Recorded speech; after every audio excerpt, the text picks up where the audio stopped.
Seorang pemuda Kristen bernama Yesus bertanya tentang penganut agama terbesar di dunia dan pewahyuan Nabi Muhammad. Semuanya dijawab Gurunda berdasarkan nubuatan, Bible dan Al-Quran. Selamat menyimak.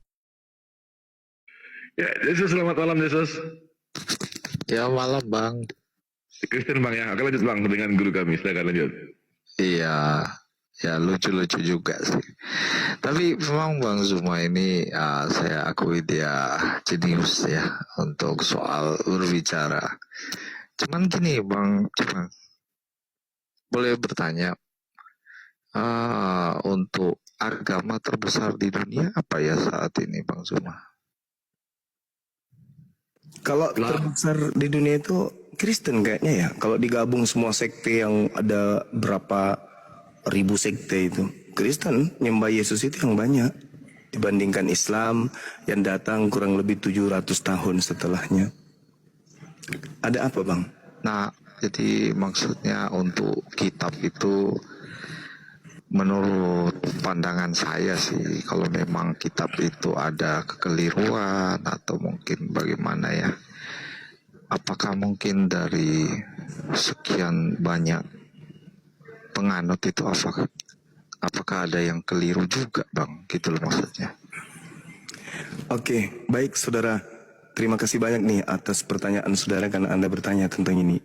Kalau di dalam pendalaman materi nih keagamaan Islam, karena kita berbicara cakupan dua agama, di dalam Islam diterangkan kemudian bagaimana iblis itu bersumpah di hadapan pencipta langit dan bumi untuk menyesatkan seluruh anak keturunan Adam, dan kata iblis di hadapan Tuhan, hanya sedikit yang akan engkau dapati menjadi hambamu yang mukhlis, yang ikhlas beribadah kepadamu. Itu janji iblis di hadapan Tuhan. Aku akan menjadikan keturunan Adam menjadi pengikutku semuanya. Itu kata iblis. Akan kubuktikan kepadamu ya Rabb. Itu. Karena iblisnya ini kan ditanya oleh Allah, apa yang menjadikan engkau tidak mau bersujud kepada Adam yang kuciptakan dengan kebesaranku dan kekuasaanku sendiri? Apakah karena engkau sombong? Ketika aku perintahkan sujudlah kalian, maka semua malaikat itu sujud illa iblis. Istakbara wa kana minal kafirin. Ia iblis menyombongkan diri dan termasuk orang kafir. Lalu Allah bertanya, wahai iblis, ma mana'aka an tasjuda lima khalaqtu biyadah? Apa yang menghalangi engkau sujud kepada yang aku ciptakan dengan kekuasaanku? Apakah karena kamu merasa dirimu lebih tinggi? Iblis mengatakan, ana khairum minhu, aku lebih baik dari Adam. Aku kau cipta dari api, dia dari tanah. Maka Allah mengatakan kepada iblis, kalau begitu alasannya, fakhruj minha, keluarlah kamu dari surga. Wa inna alaika laknati ila yaumiddin, dan aku melaknatmu, aku mengutukmu sampai hari pembalasan. Iblis mendengar itu, iblis mengatakan, Rabbi fa'anzirni ila yaumil yub'atsun. Kalau begitu ya Tuhanku, panjangkan usiaku sampai dibangkitkan kembali, sampai hari kebangkitan maksudnya. Allah menjawab, fa innaka minal mumsarin. Oke, kata Allah, aku tangguhkan, aku panjangkan umurmu sampai kemudian hari kiamat. Lalu kemudian iblis mengatakan, fa bi izzatika la uqiyannahum ajmain. Kita sudah sepakat kemudian, demi kemuliaanmu maka aku akan menyesatkan Adam dan seluruh keturunannya, illa ibadaka minhumul mukhlasin, kecuali di antara mereka yaitu hamba-hambamu yang terpilih, mereka yang ikhlas beribadah kepadamu. Jadi kalau Anda mengatakan kemudian banyak Kristen, iblis memang bersumpah akan menyesatkan banyak keturunan Adam. Itu satu, itu dari Al-Quran. Sekarang mari dari ajaran Yesus. Apa kata Yesus? Waspadalah kepada penyesat yang datang kepadamu, yang akan datang kepadamu dengan memakai namaku dan berkata, akulah Kristus. Dia akan menyesatkan banyak orang. Jangan pungkiri itu Bang. Itu ucapan Yesus. Dan harus tergenapi. Matius 24 nomor 4 nomor 5. Waspadalah kepada penyesat, sebab banyak orang yang akan datang dengan memakai namaku, Yesus, dan berkata akulah Kristus. Dia akan menyesatkan banyak orang. Jadi kalau hari ini ada Kristus yang dikatakan oleh Yesus akan menyesatkan banyak orang, dan hari ini kita menemukan ada Kristen di mana Kristen adalah pengikut Kristus, maka tergenapi sudah apa yang disampaikan oleh Yesus dalam Matius 24 nomor 4 nomor 5. Kristus itu menyesat banyak orang. Artinya banyak orang ini adalah pengikut Kristus, disingkat Kristen. Maaf nih Bang, maaf. Mungkin saya salah, mungkin saya keliru. Tetapi kalaupun saya salah, saya keliru, karena Anda percaya itu ucapan Yesus, tolong tunjukkan pengikut Kristus yang banyak selain Kristen itu mana? Oh, kami Kristen Bang, kami pengikut Kristus. Oke, Yesus mengatakan akan banyak orang yang disesatkan oleh Kristus. Orang banyak ini disesatkan menjadi pengikutnya. Berarti pengikutnya bernama Kristus, bernama Kristen atau pengikut Kristus. Nah, tapi kalau Anda mengatakan bukan kami loh Bang, oke, baik. Demi kedamaian, demi perdamaian kita, persaudaraan, oke, mungkin bukan kalian. Tolong carikan siapa yang menggenapi pengikut Kristus penyesat ini. Di mana itu? Karena kalau Islam pengikut Nabi Muhammad. Nabi Muhammad tidak bergelar Kristus. Hindu, Buddha, itu bukan pengikut Kristus. Satu-satunya kandidat cuman Kristen kan? Kristen sama dengan pengikut Kristus. Yesus menubuatkan datangnya penyesat bergelar Kristus. Nah sekarang endingnya di mana? Matius 7 nomor 22, nomor 23. Pada hari terakhir nanti banyak orang berseru kepadaku, Tuhan, Tuhan, Tuhan, bukankah kami bernubuat pakai namamu, bermujizat pakai namamu, mengusir setan pakai namamu? Pada saat itulah aku Yesus akan berterus terang kepada mereka, enyahlah daripadaku, aku tidak mengenal kalian, kalian semua pembuat kejahatan. Siapa itu? Ya Kristen, lagi-lagi pengikut Kristus. Siapa yang harus kita cari di sini sebagai kandidat yang banyak ini? Karena dia mengatakan dia akan menyesatkan banyak orang. Mana banyak orang yang disesatkan oleh Kristus kalau bukan Kristen? Anggaplah bukan Kristen. Kalau begitu saya kasih waktu 3 tahun ke depan, tunjukkan kepada saya, nanti setelah ketemu sampaikan kepada saya, ini loh Bang Suma pengikut Kristus palsu itu. Tunjukkan mana itu. Kalau tidak ada ternyata, berarti mana yang harus kita katakan? Berarti Yesus ini pembohong. Karena dia mengatakan datang penyesat bergelar Kristus, berkata akulah Kristus. Nah, dan menyesatkan banyak orang. Ternyata tidak ada banyak orang disesatkan oleh yang mengaku Kristus. Berarti Yesus pembohong. Tapi kalau Yesus tidak pembohong, wajib hukumnya ada banyak orang pengikut Kristus. Nah kalau itu bukan Kristen, mana? Mana? Nah ini saya rasa memang berat, kenyataan memang pahit, tapi mungkin mana lagi itulah keadaan. Karena kita dibekali akal, maka yang hak tetap harus hak, yang batil harus batil. Katakan yang benar itu benar meskipun pahit. Saya kira begitu dari saya sahabat-sahabat, mungkin bisa dilanjutkan oleh guru-guru saya yang lain. Silakan. Oke lah kalau pendapat Bang Suma kayak gitu nggak apa-apa, itu kan pendapat dia. Terus kalau untuk kitab ini kan menurut Bang Suma bahwa kita Kristen ini kan mencuri dari Yahudi, ya nggak apa-apa. Tetapi kan yang kita tahu pastinya kitab yang kita imani ini kan suatu sejarah nyata. Nah kalau mungkin di Bang Suma sendiri, Al-Quran itu kalau boleh tahu kan pewahyuan ya. Nah itu bisa dikasih bukti dasar atau landasan bahwa itu benar-benar suatu pewahyuan pada saat terjadi di dalam Gua Hiro.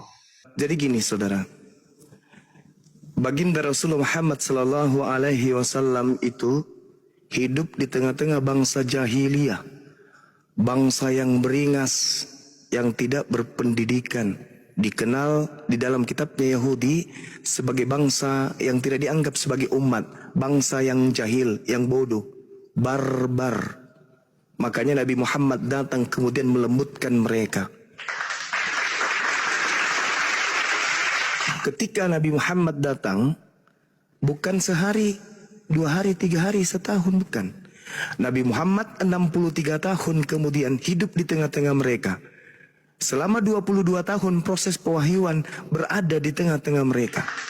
Kalau itu bukan pewahyuan, maka sudah pasti Islam tak ada. Tapi karena mereka menjadi saksi seluruhnya, keluarganya, tetangganya, orang sekampung, tetangga kampung, tetangga kota, mereka menjadi saksi akan kenabian dan kerasulan baginda Rasulullah Muhammad sallallahu alaihi wasallam, maka mereka beriman kepada beliau. Itu fakta real. Nah, terkait dengan Al-Quranul Karim, Nabi Muhammad tidak ada literasi, tidak ada kemudian sejarah di luar Islam atau di dalam Islam, di luar dari yang cinta beliau dan di dalam dari yang membenci beliau, yang memberikan riwayat atau mengkisahkan Nabi Muhammad pernah belajar sejarah. Nabi Muhammad pernah pergi ke Yerusalem, belajar kepada orang Romawi, belajar filsafat, belajar tentang mantik, belajar tentang alam, belajar tentang pendidikan, peperangan dan seterusnya. Nabi Muhammad hanya mutar-mutar di Mekah, Madinah, Mekah, Madinah, Mekah, Madinah. Tapi beliau kemudian bisa mengurai isi langit, bisa mengurai isi bumi. Perut bumi kemudian diumbar melalui Al-Quranul Karim. Bahkan orang yang masih ada di dalam perut rahim manusia diuraikan 1400 tahun silam dan baru ditemukan di dekade ini kemudian ilmunya. Kalau ini bukan pewahyuan, lalu apa namanya? Al-Quran mengatakan, wa kadzalika auhayna ilaika ruhan min amrina ma kunta tadri mal kitab walal iman walakin ja'alnahu nuran nahdi bi man nasya'u min ibadina wa innaka latahdi ila siratim mustaqim. Demikianlah aku pencipta langit dan bumi mewahyukan kepadamu wahai Nabi Muhammad ruh berupa Al-Quran dengan perintahku. Sebelumnya engkau tidak mengetahui apakah Al-Quran itu, sebelumnya engkau tidak mengerti apa iman itu, tetapi dengan Al-Quran itu yang adalah cahaya, dengan cahaya itu aku memberi petunjuk kepada siapa yang aku kehendaki di antara manusia. Dan sungguh engkau wahai Nabiku Muhammad benar-benar membimbing manusia kepada jalan yang lurus. 1400 tahun silam kaidah ayat suci ini sudah ada. Coba Anda lihat. Anda lihat bagaimana umat Islam dalam berakidah, dalam beragama, dalam prosesi ibadah. Sebentar lagi bulan suci Ramadan. Sedunia kemudian orang akan sujud tunduk mengadakan bulan suci Ramadan. Sedunia. Dari seorang ummi yang tidak berpendidikan, bukan dari bangsa yang kemudian punya peradaban yang maju seperti Romawi, seperti Yunani, seperti Yahudi, Israel dan seterusnya, bukan. Dari bangsa jahiliyah. Coba. Tak ada yang bisa memungkiri itu. Tapi yang Anda katakan Tuhan, maaf nih, yang Anda katakan Tuhan, di mana Tuhan dalam perspektif orang Indonesia, sang penguasa, sang maha dahsyat, sang maha perkasa, tak mampu menjadikan Yerusalem menjadi Kristen pengikutnya. Menjadi pengikutnya, jangan menjadi Kristen. Karena Kristen ini ditopang oleh kekuatan kekaisaran Romawi. Cangkangnya, kukunya, kekuasaannya itu sudah separuh bumi pada saat itu kemudian. Sehingga Katolik, Kristen ini cepat kemudian berkembang bukan karena Yesus. Tetapi karena Katolik ini ya adalah satu agama kerajaan adikuasa pada saat itu. Sehingga dengan mudah Katolik, kekaisaran Katolik Imperium Romawi menekan semua negara jajahannya untuk mengikuti kepercayaannya, yaitu Katolik. Yesus mengajarkan tentang Torah, Tanakh, mengajarkan bagaimana kemudian mereka menjalankan perintah-perintah Tuhan. Tapi Yesus gagal. Nabi Muhammad masih kerajaannya sampai hari ini berjaya. Kalau itu cuman karangannya, Fir'aun mengarang, hancur, penguasa, dia menganggap dirinya Tuhan, mati, hancur. Mana pengikutnya? Habis, ludes, dimakan alam. Qarun, orang kaya sedunia, mana hartanya, mana pengikutnya? Hancur, lebur. Nabi Muhammad orang biasa-biasa saja. Tapi karena yang dibawa adalah pesan langit, sampai hari kiamat pesan langit itu tidak akan pernah goyah, ditimpa oleh perkembangan zaman dan buyar oleh pergeseran masa demi masa. Itu tak akan mungkin. Jadi apa yang harus kita katakan kepada Nabi Muhammad? Apakah dia orang pintar, orang cerdas? Oh, enggak mungkin. Sekarang ilmu dapat kita terima dari internet. Zaman digital, ilmu pengetahuan berkembang dengan pesatnya. Sampai orang punya titel S1, S2, S3, S4, S-tontong, S5, profesor, sampai bulu alis, botak, dan segalanya untuk berpikir. Tapi meskipun ada hasil risetnya kemudian, pasti punya kelemahan. Bukunya pasti punya kelemahan. Pasti ada koreksi mengoreksi. Pasti ada timpali menimpali. Pasti ada sangga menyangga. Tapi Al-Quran siapa yang mampu sangga? Ilmu apa yang kita bisa pakai untuk menyangga Al-Quran? Disiplin ilmu seperti apa yang bisa kemudian membuat Al-Quran itu hanyut? Profesor dari mana yang kemudian bisa mematahkan argumentasi Quran? Tak ada.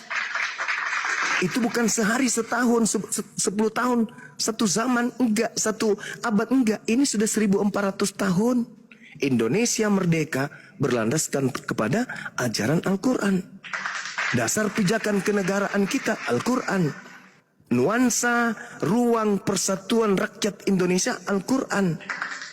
Atas berkat rahmat Allah yang maha kuasa dan seterusnya, bla bla dan seterusnya, Al-Quran. Lalu hanya orang yang memperbodoh dirilah yang kemudian yang tidak mau menerima kebenaran Islam. Inilah yang dikatakan oleh Al-Quranul Karim, bahwasanya orang yang telah datang padanya Islam tapi tidak menerima Islam itu adalah orang yang zalim. Wa man azzamu mimman iftara 'ala Allahil kadhiba wa huwa yud'a ilal Islam wallahu la yahdil qaumaz zalimin.